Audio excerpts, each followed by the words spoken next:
Nora Grayson cherished the stillness. At 47, she'd built a life of predictable rhythms in a modest clapboard house on the outskirts of Portland, Oregon, a city of rain and evergreens that mirrored her quiet resilience. Her husband, Paul, 50, was a high school history teacher, his voice a steady hum of facts and dry humor that filled their evenings. They'd been married 22 years, no kids, just the two of them, a partnership forged in late-night talks and shared silences. Nora ran a small pottery studio downtown, her hands shaping clay into vases and bowls, her days a dance of creation and solitude. Their home, with its sagging porch and ivy-cloaked fence, was her haven, especially the kitchen, a warm nook where she'd sip tea under a single bulb, the world outside fading into a soft blur. That Thursday night in early November was a rare gift.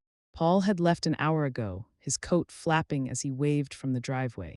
Grabbing some grading stuff from school, he'd said, his keys jangling. Back in a bit. She'd smiled, nodded, and turned to the dishes, the clink of plates against the sink a soothing ritual.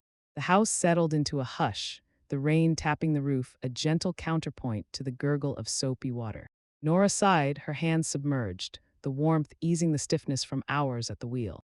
She closed her eyes, letting the quiet wrap around her like a blanket, the distant rumble of a train the only echo of the world beyond. Then it shifted. A chill slithered down her spine, sharp and unbidden, snapping her eyes open.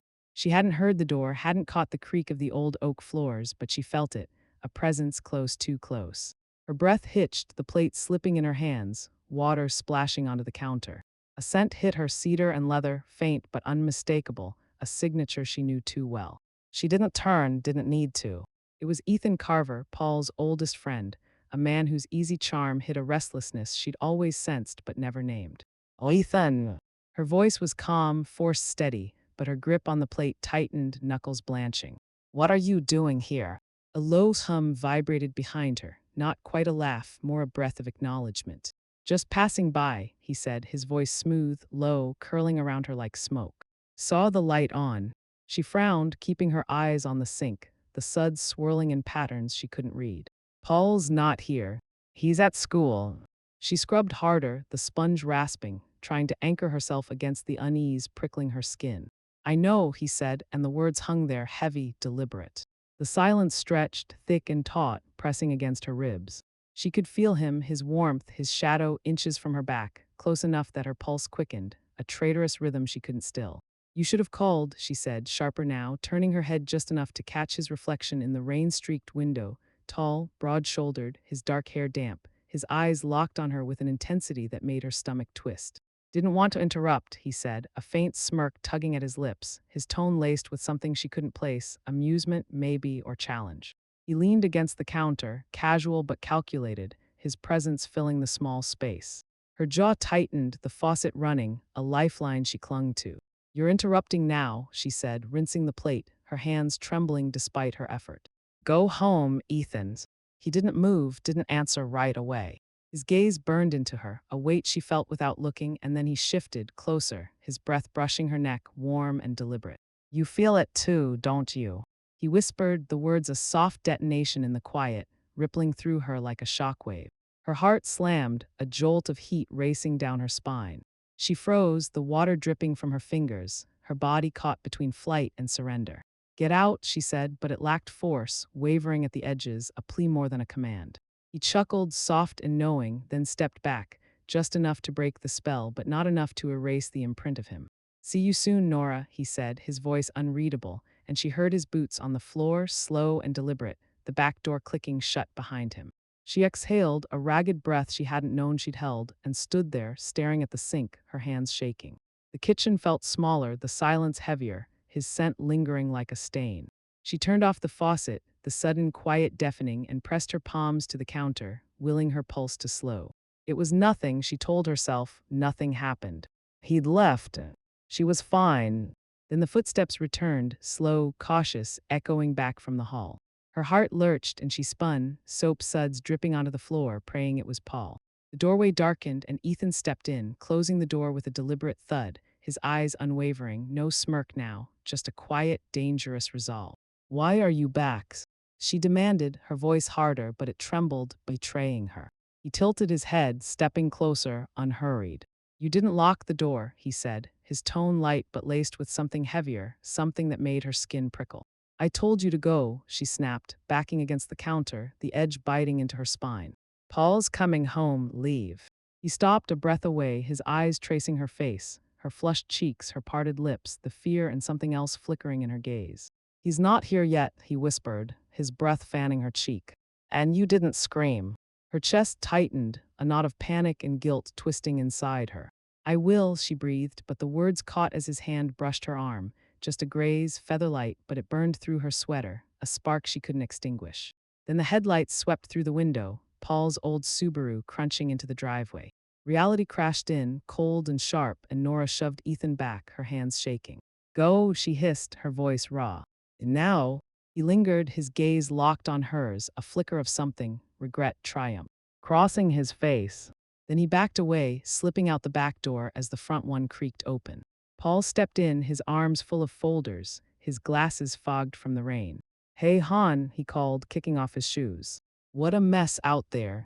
Nora turned, forcing a smile, her hands still trembling as she dried them on a towel. Hey, she said, her voice too high, too tight. Need help. He crossed the kitchen, dropping the folders on the table, and pulled her into a hug, his damp coat cold against her. You okay? You look spooked. Yeah, she lied, nodding quickly. Just the rain startled me. She busied herself with the folders, stacking them, her fingers fumbling, her mind screaming. Paul chuckled, oblivious, and started unpacking his bag, humming a tune she didn't recognize. She should have felt safe, relieved. Paul was here. Ethan was gone, the moment broken. But as she moved beside her husband, the ghost of Ethan's touch lingered on her arm, his whisper echoing in her skull. Asterisk, you feel it too. Asterisk, she clenched her fists, guilt and fear warring inside her, and knew this wasn't over. It was the start of something she couldn't name, something that would unravel her life thread by thread. The next few days were a tightrope. Nora threw herself into work, kneading clay, firing kilns, her hands steady in the studio but trembling when she paused. She didn't tell Paul, didn't dare. He'd brush it off, Ethan.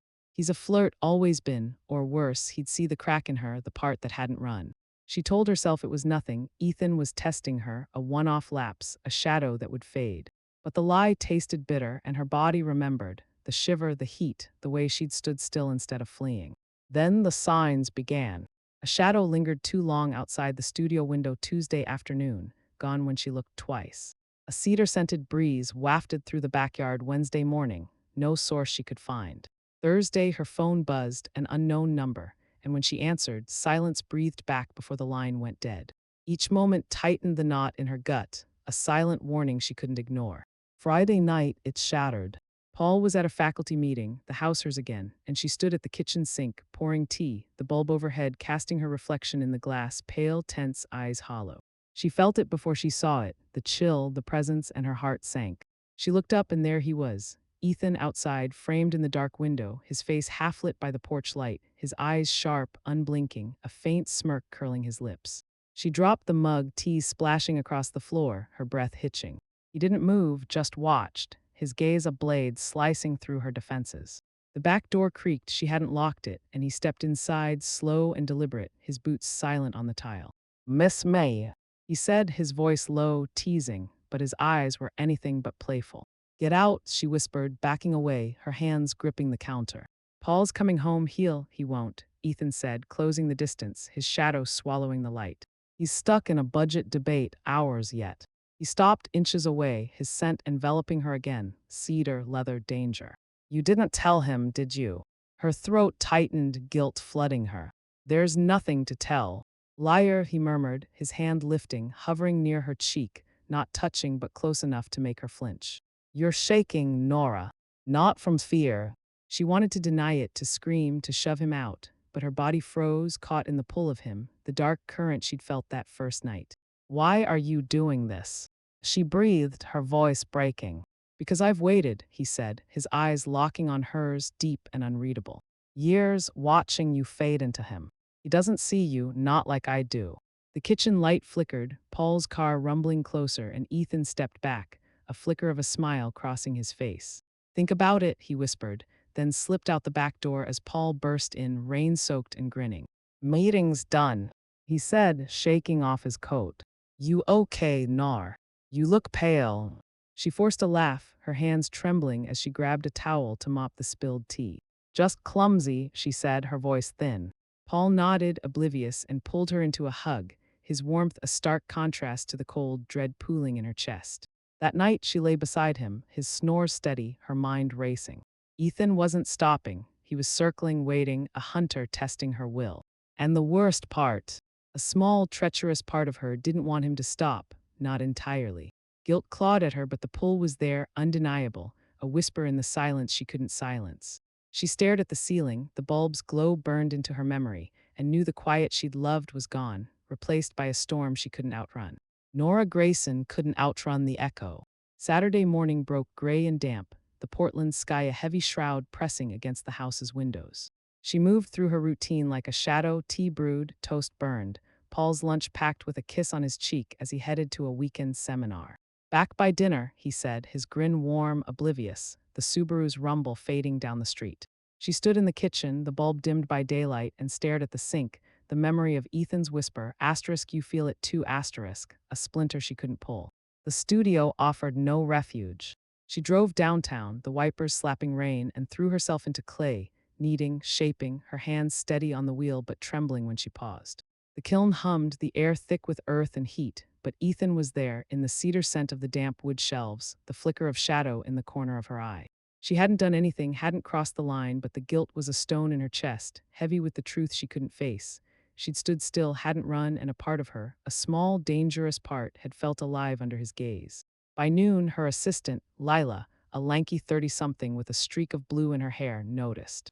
You're off, Nora, she said, glazing a bowl, her voice casual but sharp. Everything okay at home?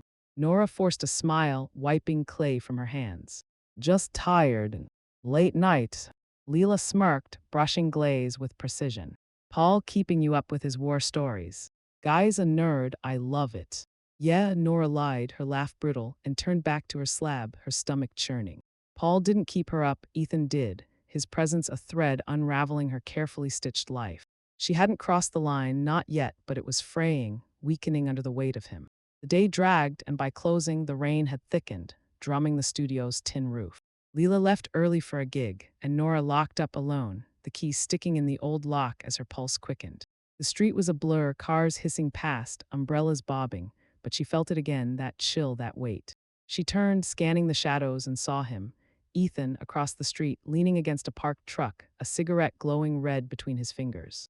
His eyes met hers, steady, unblinking, and he flicked the butt into the gutter, a slow smirk curling his lips. Her breath caught, anger flaring over the fear. She crossed the street, boots splashing, rain soaking her coat. What the hell, Ethan? She snapped, stopping a few feet away, fists clenched. You're following me now. He straightened, taller than she'd remembered, his jacket beaded with rain. Not following, he said, voice low, calm. Just here.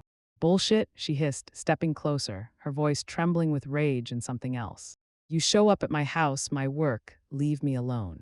He tilted his head, rain streaking his face, his eyes dark pools under the streetlight. You don't mean that, he said, soft but certain. You're mads, yeah, but you're not running. Not from me. She opened her mouth to argue, but the words stuck, his gaze pinning her, stripping her bare. You're delusional, she managed, turning to go, but his hand caught her wrist, gentle, not forceful, just enough to stop her. Am I? He murmured, stepping closer, his thumb brushing her pulse point, a spark igniting under her skin. Tell me you didn't feel it, Nora. Tell me you didn't wait. Her heart slammed, heat flooding her cheeks despite the cold. I didn't, she started, but her voice faltered, the lie too thin. She'd stood still, hadn't she? Hadn't screamed, hadn't fled, not until Paul's car broke the spell. She yanked her wrist free, stepping back, rain soaking her hair. You're his friend, she said, low, desperate. What are you doing? Ethan's smirk faded, something raw flashing in his eyes, regret, maybe, or hunger. Paul's my brother, he said, quieter now. But he doesn't see you, not like I do. The words hit like a punch, stealing her breath. She turned and walked away, fast, her boots splashing puddles, his gaze burning into her back. She didn't look, didn't stop until she was home, the door locked, her coat dripping on the floor. Paul wasn't there, seminar running late, a text said, and the silence swallowed her, her reflection in the window pale, haunted. She poured a glass of wine, hands shaking, and sank onto the couch, replaying it, his touch, his words, the way her body had betrayed her again. She hadn't crossed the line, not yet, but it was blurring, fading under the weight of him. She grabbed her phone, scrolled to Paul's number. She could tell him, end it now, confess the intrusion, the unease. But her thumb hovered, the screen glowing, and she set it down, cowardice winning. What would she say? Asterisk, your friend's chasing me, and I'm not sure I hate it, asterisk. Sunday blurred into Monday, a haze of avoidance. She dodged the kitchen, ate takeout in the studio, kept the curtains drawn. Paul noticed, you're quiet, Nor, what's up? And she blamed work, a kiln malfunction, a cold coming on. He bought it, hugged her tight, his trust a knife in her gut. Ethan didn't call, didn't show, but his absence was louder, a tension building like a storm. Tuesday night, it broke. Paul was at a school board meeting, Ethan not mentioned. Thank God, and Nora stayed home, the house hers again. She tried to reclaim it, firing a small kiln in the garage, the heat a distraction from the quiet. The radio played jazz, the notes weaving through the air, and she relaxed, the clay scent grounding her. Then the doorbell rang. Her stomach dropped, the tongs clattering to the workbench. She crept to the door, peering through the peephole, Ethan, hands in his pockets, rain-soaked, his face shadowed. She hesitated, heart pounding, then opened it a crack. Paul's not here, she said, voice firm. I know, he said, stepping closer, the door creaking wider despite her grip. I'm not here for him. Ethan, she started, but he pushed past, gentle but insistent, the scent of rain and leather filling the hall. She shut the door, locking it out of habit, and turned her back to it, arms crossed. You can't keep doing this. He faced her, eyes dark, intense. I'm not doing anything you don't want, he said, stepping closer, slow, deliberate. You could have called him, told him. You didn't. Her breath hitched, guilt and anger warring. I didn't because he trusts you, she snapped. Because I don't want to break his heart over your games. Not a game, he said, stopping inches away, his voice low, raw. I've watched you for years, Nora, steady, silent, shrinking into his life. He doesn't feel it, doesn't need it. I do. Her chest tightened, his words slicing through her defenses, exposing a truth she'd buried. Paul's love was solid, safe, but it didn't burn, didn't demand her soul. Ethan did. You're wrong, she whispered, but it sounded weak, hollow. Am I? He reached out, his hand hovering near her cheek, not touching, just close enough to make her tremble. Tell me to leave, and I will. Mean it this time. She opened her mouth, the words asterisk go, now asterisk on her tongue, but they wouldn't come. Her eyes locked on his, the air thick, electric, and she felt it. The pull, the danger, the part of her that didn't want him to go. He saw it, his hand dropping to her arm, a light brush, and she didn't pull away. The kiln timer buzzed, shrill and sudden, shattering the moment. She flinched, stepping back, the spell broken. Clay, she mumbled, turning to the garage, her face burning. He followed, silent, leaning against the doorway as she pulled the tray out, the heat a distraction she clung to. Smells good, he said, casual now, but his eyes still burned, watching her every move. She set the tray down, hands shaking, and faced him. You need to stop, she said, stronger now, the buzz grounding her. This, whatever it is, it's wrong. He nodded, slow, almost sad. Maybe, he said. But it's real. He stepped back, hands in his pockets, and headed for the door. Night, Nora. She didn't move until he was gone, the door clicking shut, the clay cooling untouched. She sank onto a stool, head in her hands, the guilt crashing over her like a wave. Nothing had happened, not really, but the line was gone, erased by her silence, her stillness. She grabbed her phone, typed a text to Paul, asterisk love you, come home soon, asterisk, and hit send, a lifeline to pull her back. But Wednesday brought the twist. Paul came home late, the meeting stretching past midnight, his mood off, quiet, tense. They ate breakfast in silence, the clink of forks loud in the kitchen. Finally, he set his mug down, his eyes hard. Ethan said something last night, he said, voice low. About you. Her heart stopped, the mug slipping in her hands. What? Said you've been distant, that I should check on you. He leaned forward, searching her face. He's worried, thinks you're unhappy. With me? She swallowed, panic rising, her mind racing. Ethan hadn't told him, not the truth, but he'd planted a seed, a subtle push to unravel her from the inside. I'm fine, she said, too quick, her smile forced. He's just dramatic. Paul frowned, unconvinced. You'd tell me, right? If something's wrong. Of course, she lied, her throat tight, and kissed his cheek, the gesture mechanical. He nodded, finishing his coffee, but the doubt lingered in his eyes, a crack she couldn't mend. That night, alone again, Paul at a late class, she stood at the sink, the bulb flickering, and felt it, the chill, the presence. She turned slow and saw him through the window, Ethan, watching, his smirk gone, his gaze heavy with something new, possession, maybe, or warning. He didn't move, didn't knock, just stood there, a shadow claiming her silence. She gripped the counter, her resolve crumbling, and knew the war inside her was just beginning. Then the phone rang, Paul's number. She answered, breathless. "Hey, Han," he said, his voice tight. "Found something weird in Ethan's car, your scarf." "The blue one." "Explain." Her blood ran cold, the scarf a memory, lost weeks ago, she'd thought. Ethan had it. And now Paul did. The line blurred further, and Nora realized the storm wasn't just coming, it was here. Nora Grayson didn't answer right away. The phone trembled in her hand, Paul's voice, asterisk explain. Asterisk, a shard of ice in her ear, the kitchen bulb flickering overhead like a heartbeat. Outside, Ethan stood in the rain, his silhouette a dark stain against the window, his eyes locked on hers, unyielding. Her scarf, blue knitted, a birthday gift from Paul 2 years ago, had been missing for weeks, a casual loss she dismissed. Now it was in Ethan's car, and Paul had it, his tone sharp with suspicion she couldn't dodge. "Nora!" Paul's voice tightened, the hum of the school parking lot faint behind him. "You there?" "Yeah," she managed, her voice thin, turning from the window, Ethan's gaze a weight she couldn't shake. I don't know. I lost it a while back. Maybe he found it." A pause heavy, then a low exhale. "Found it," Paul repeated, flat, unconvinced. "In his passenger seat. Smells like your perfume." Her stomach dropped, the counter digging into her spine as she gripped it. "Paul, I don't," she stopped, the lie choking her. She hadn't been in Ethan's car, not once, but the truth, his visits, his whispers, was worse.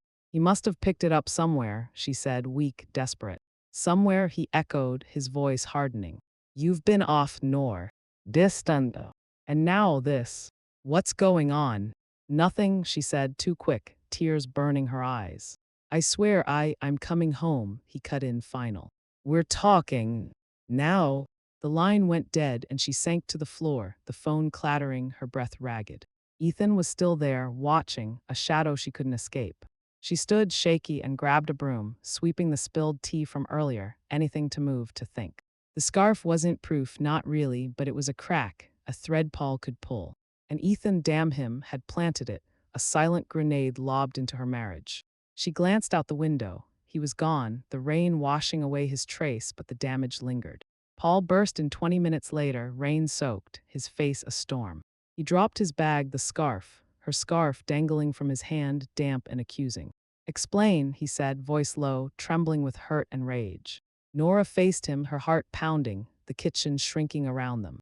"I told you," she said, steady as she could. "I lost it. I don't know how he got it." He stepped closer, eyes searching hers, the scarf a blue flag between them. "You're lying," he said, quiet, deadly. "I know you, Nora. You've been weird, quiet, jumpy. And Ethan, he's been off too. Talking about you, watching you. What's he doing with your scarf?" Her throat tightened, guilt and fear colliding. "Nothing's happening," she said, her voice breaking. He's been around, yeah, but I didn't, around." Paul's voice rose, the scarf dropping to the floor. "What the hell does that mean?" She flinched, tears spilling. "He's come by," she admitted, the words tumbling out. "When you're not here." "I told him to leave, Paul, I did, when I'm not here." He stepped back, his face crumpling, anger, betrayal, disbelief. "And you didn't tell me." "Why?" "Because I didn't want this." She cried, gesturing between them, the kitchen, a battlefield. "I didn't want you to doubt me, to fight him. I handled it." "Handled it?" He roared, slamming a hand on the counter, the bulb flickering. "He's got your scarf, Nora. You're hiding something, what?" "Nothing happened." She sobbed, reaching for him, but he pulled away, the distance a chasm. He's pushing, yeah, but I stopped him. "I swear." Paul stared, his breath ragged, his eyes wet with unshed tears. "Pushing," he repeated, soft, broken. "And you let him." Her chest caved, the truth too heavy. Asterisk, I stood still, I felt it, asterisk, but she couldn't say it. "No," she whispered, a half-truth. "I love you, Paul. Only you." He shook his head, stepping back. I don't know what to believe, he said, and grabbed his keys, storming out, the door slamming, the Subaru peeling away into the night. Nora sank to the floor, the scarf at her feet, sobbing into her hands. The house was silent, the bulb steady now, mocking her ruin. She'd lost him not to Ethan, not yet, but to the doubt she'd let grow. And Ethan, where was he? Watching, waiting, the architect of this chaos. She didn't hear the back door open, didn't catch the footsteps until he was there. Ethan, rain dripping from his hair, his eyes dark, triumphant. You okay? He asked, voice low, stepping into the kitchen. She stood, fury overtaking grief, and shoved him hard, her hands slamming his chest. You did this, she screamed, tears streaming. The scarf, you set me up. He caught her wrists, holding her close, unyielding. I didn't, he said, calm, firm. Found it in my truck, someone else put it there. But I'm not sorry he's gone. Her breath hitched, rage and confusion warring. Someone else. Who? He shrugged, his grip loosening but his eyes intense. Doesn't matter. He's blind, Nora, he doesn't see you. I do. She yanked free, stepping back, her voice raw. Get out. You're destroying me. He lingered, searching her face, then nodded. For now, he said, and left, the door thudding shut. She collapsed again, the scarf a crumpled heap, her life in pieces. Friday dawned cold, Paul still gone, no calls, no texts. She called in sick to the studio, paced the house, the silence a prison. By noon, a knock, Lila, her assistant, holding a box. Found this outside the studio, she said, handing it over, her brow furrowed. Your name's on it. Nora took it, heavy, unmarked save for her scrawled name. Inside, a clay figurine, hers, an old piece from years ago, a woman with a broken arm and a note, asterisk, you're not his anymore. Aye. Asterisk, her blood ran cold. Ethan's work or a taunt. She didn't know, but it was a claim, a mark. That night Paul returned, his face haggard, his voice flat. I stayed at my sister's, he said, dropping his bag. We need to talk. She nodded, trembling, the figurine hidden in a drawer. They sat the kitchen table in no man's land, and he spoke, quiet, steady. I called Ethan. He admitted coming by, said he's in love with you. Said you didn't stop him. Her heart stopped, tears welling. I did, she said, desperate. I told him to go, every time. I love you, Paul. He looked at her, eyes wet, searching. Then why is he so sure? He asked, voice breaking. Why's he got your scarf, your trust? I don't know, she sobbed, reaching for his hand, but he didn't take it. He's lying, I didn't. Paul stood, slow, deliberate. I need time, he said, and walked upstairs, the bedroom door shutting, a wall between them. Saturday, a text from an unknown number, asterisk, meet me. Noon. Park by the river. Aye. Asterisk, she went, rage and fear driving her, the rain relentless. Ethan waited on a bench, his coat soaked, his eyes steady. You're ruining me, she said, stopping short, her voice raw. Why? He stood, closing the distance, his face open, raw. Because I love you, he said, simple, fierce. Since the day Paul brought you home, 22 years, Nora. I've waited.